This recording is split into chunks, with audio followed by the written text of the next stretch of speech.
வணக்கம்ப்பா. வணக்கம். அப்படி இருந்த போதிலும் இந்த பாராய பிரபஞ்ச உலகத்துல ஆமா எப்ப பெரியவங்கள கொஞ்சம் அமைதியா இருந்தீங்கன்னா நாங்களும் ஏற்கனவே கத்தி கத்தி இத்தனை நாளா கத்தின்னு சுத்தமா போயிடுச்சு தொண்டை. அதனால கொஞ்சம் அமைதியா இருந்தீங்கன்னா கொஞ்சம் ரொம்ப புண்ணியமா இருக்கும். அதனால இந்த பாராய பிரபஞ்ச உலகத்துல என்னை பார்த்த உடனே சிரத்த வணங்கி கருத்தை குவித்து அம்மா வணக்கம் என்று தெரிவித்ததுனால இந்த பூவுலகிலே மலை மந்தாரம் செடி கொடி புல் பூண்டு கிழக்கு மேற்கு சூரியனும் சந்திரனும் இருக்க வரைக்கும் வணக்கத்தனுக்கு அழகாக ஒரு குறையில்லாம வந்திருப்பாய்.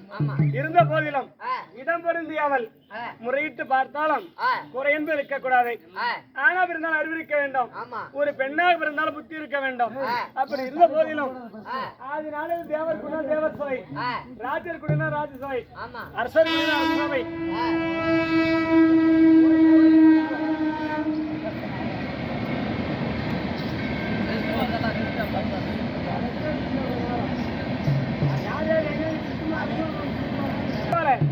அரசர் குடினா அரசு சபை, மாபெரும் மக்களால் தேர்ந்தெடுக்கப்பட்ட பொன்னான தெய்வீக சபை. ஆடுவது பாடுவதும் இரண்டு கண்கள், பார்ப்பது பல்லாயிரம் கண்கள். இந்த தெய்வீகமான திருச்சபையில் யார் யார் வந்திருக்கிறார்? படித்தவர், பட்டம் பெற்றவர், தாய் தந்தைமார்கள், நாடக கலா ரசிக பெருமக்கள், கல்வி பயிலும் மாணவ மாணவிகள், வருங்கால வாலிப சிங்கங்கள், இப்படி அனைவரும் வந்திருக்கக்கூடிய தெய்வீகமான திருச்சபை. பரவாயில்ல, எப்படி ஒரு 40 ஆயினுக்குமா? இந்த தெய்வீகமான திருச்சபை படித்தவர், பட்டம் பெற்றவர், தாய் தந்தைமார்கள், நாடக கலா ரசிக பெருமக்கள், கல்வி பயிலும் மாணவ மாணவிகள், வருங்கால வாலிப சிங்கங்கள், இப்படி அமர்ந்திருக்கக்கூடிய தெய்வீகமான திருச்சபை. திருச்சபை முன்பதாக அம்மா நான் தோற்றமாய் வந்தேனே, நான் யாரு, எந்த நாட்டை சேர்ந்தவள், யாருக்கு மனைவி, என்னோட விளக்கம் தெரியுமா? சொல்லட்டுமா?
தெரியலையா?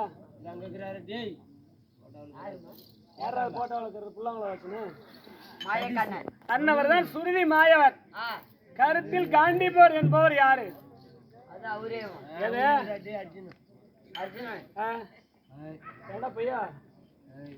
அர்ஜுனன் ஏன் முன்னாடியே தலைமையில அடிச்ச மாதிரி நானே பேரு சொல்றதுக்கு யோசிக்கிறேன். கண்ணு, சுருதி மாயவன் தங்கை, கருத்தில் காண்டிபோர் மங்கை, அர்ஜுன மகாராஜா. ஆமா, கணவன் பேரை நம்ம மனைவி சொல்லக்கூடாது. ஏன்னா கணவன் பேரை மனைவி சொன்னதே உண்டானா அன்னவருக்கு ஒரு தடவை சொன்னதே உண்டானா ஓராண்டு காலானவருக்கு ஆயுள் காலம் குறையுமா? ஆயுள் காலம், அவருடைய வயது குறையும் என்று நான் சொல்ல கிடையாது, பெரியோர்கள் வாக்கு. அதனால கணவன் பேரை நீ சொல்லலாம், நான் சொல்லக்கூடாது. அப்படி சொல்லாவிட்டாலும் இவர்களுக்கு தெரியுமா? தெரியாது.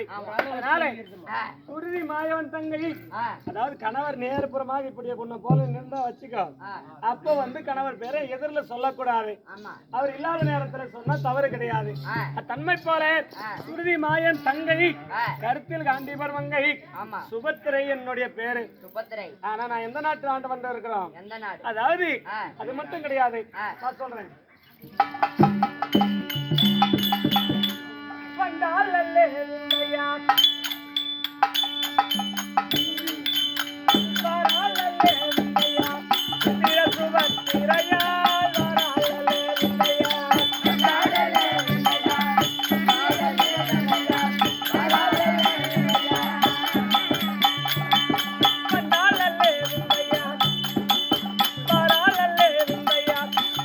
சுபத்திரையா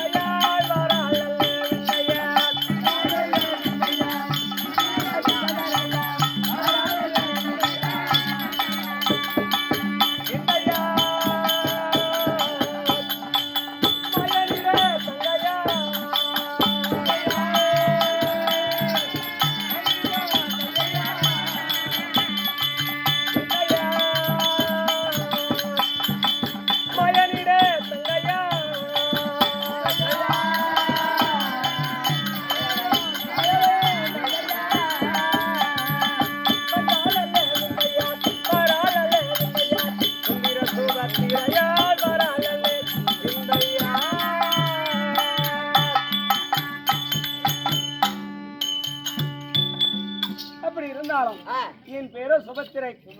எனக்கு திருமணமாக இருக்கிறது. அதாவது ராஜாக்கள் நடுவில் பிறந்த அர்ஜுன மகாராஜா என்னுடைய கணவர். அன்னவரை திருமணம் செய்து நான் எந்த நாட்டில் வாழ்ந்து கொண்டிருக்கிறேன். எனக்கு சீதனமாக என்னுடைய அண்ணா கொடுத்த நாடாகப்பட்டது என்ன நாடு தெரியுமா? ஆனகுந்திப்பட்டினம். அந்த ஆனகுந்தி பட்டணத்தை ஆண்கள் அரசாட்சி செய்வதை போல என் கணவர்மார்களோ கானகத்தில் இருக்கிறாங்க. அந்த துரியன் வஞ்சகத்தினால என் கணவரோடு சேர்த்து அன்னவர் அண்ணன் தம்பிமார்களோடு 5 ராஜாக்களும் கானகத்தில் என்னோட அக்கா பாஞ்சாலியோடு கானகத்துல இருக்கிறாங்க. ஆனா நான் எங்க இருக்கிறேன்? ஆண் அரசை ஆள்வதை போல இந்த ஆனகுந்தி பட்டணத்தை நான் பெண்ணாக நின்று இந்த அரசாட்சி செய்து வந்திருக்கிறேன். பெண் ஒருவள் தனியா இருக்க முடியுமா? ஆனா எனக்கோ ஆண் குழந்தை இருக்கிறான். ஆண் பிள்ளையாகப்பட்டவன் இருந்தாலும் அவன் எப்பேற்பட்டவன் தெரியுமா? அதாவது இளம் சிங்க குட்டி போல எனக்கு ஒரு மகன் இருக்கிறான். அவன் பேர் என்ன தெரியுமா? அபிமன்யு. அப்படி என்னுடைய மகன் அபிமன்யு இருந்தாலும் மகன் இல்லையா? ஏய், மகன் தாண்டா இருக்கிறான் அபிமன்யு. கட்டிக்கலாம்னு பாக்குறான். மகன் இருக்கிறான்னு கேக்குறானா? கேக்கண்ணே. அதேதான் அதேதான். நீங்க நான் சரி, நான் ரெடியாக்குறேன். அது இருந்தாலும் இன்று தினத்திலே என் மகனாகப்பட்டவன் சற்று பள்ளிச்சாலைக்கு சென்று வரும் நேரம் ஆகிறது. அப்படி இருந்தாலும் இன்று தினத்திலே யாரோ வருவது போல் தெரிகிறது. நம்ம நாட்டை தேடி யாராக வந்தாலும் சரி, அச்சக்காரன், பிச்சைக்காரன், ஜோகி, துங்குமா, கத்துக்குட்டி, கவிப்பாடி, இறப்பான், பரப்பான், அச்சக்காரன், பிச்சைக்காரன், யாரேனும் ஏதேனும் இல்லை என்று வந்தால் இல்லை என்று கொடுக்கணும். ஏதேனும் ஒரு அபயம் என்று வந்தா அபயத்தை காப்பாற்றணும். கணவர் என்னோட கணவர் இருந்திருந்தால் இந்த மக்களை எப்படி பாதுகாப்பாரோ அத்தன்மை போல பாதுகாப்பது என்னுடைய வேலை. அதனால அரண்மனையில் இருக்கலாம். யாரோ வருவது போல் தெரியுது. யாரு வராங்கன்னு பார்க்கலாம். ஆனகுந்தி பட்டணத்துல காட்டுல இருக்கக்கூடிய மிருகம் எல்லாம் அந்த பயிர் பச்செல்லாம் அழிச்சிட்டு செய்யக்கூடிய விவசாயம் போச்சு. அதனால இந்த நாட்டிலேயே நாங்க இருக்க மாட்டோங்க. நாங்க அயல்நாடு போறோமா? வரிப்பணம் செலுத்த முடியாது. ஆனா குடிப்படைகளே, நீங்கள் செய்யக்கூடிய விவசாயத்தை இந்த காட்டில் இருக்கக்கூடிய விலங்குகள்லாம் அழித்திருக்கிறது. அந்த விலங்குகள்லாம் இந்த விரத்தை விட்டு அவ்வனத்துக்கு நான் ஓட்டுகிறேன். அப்படியா? அது மட்டும் கிடையாது. இந்த ஒரு வருஷம் பெரியப்பா நீ வரிப்பணம் செலுத்த வேண்டாம். அப்படியா? அது மட்டும் கிடையாது. உனக்கு ஏதேனும் உணவு பஞ்சம் இருந்தால், உனக்கு நெல் வேண்டுமோ, அரிசி வேண்டுமோ, சோளம், கம்பு வேண்டுமோ இருந்தாலும் எங்கள் அரண்மனையில் இருக்கிறது. உங்களுக்கு என்ன வேண்டுமே ஆனாலும் இன்னவர் இடத்துல சொல்லி உனக்கு தருகிறேன். நீ சென்று இந்த ஓராண்டு காலம் பிழைத்துக் கொள். அதன் பிறகு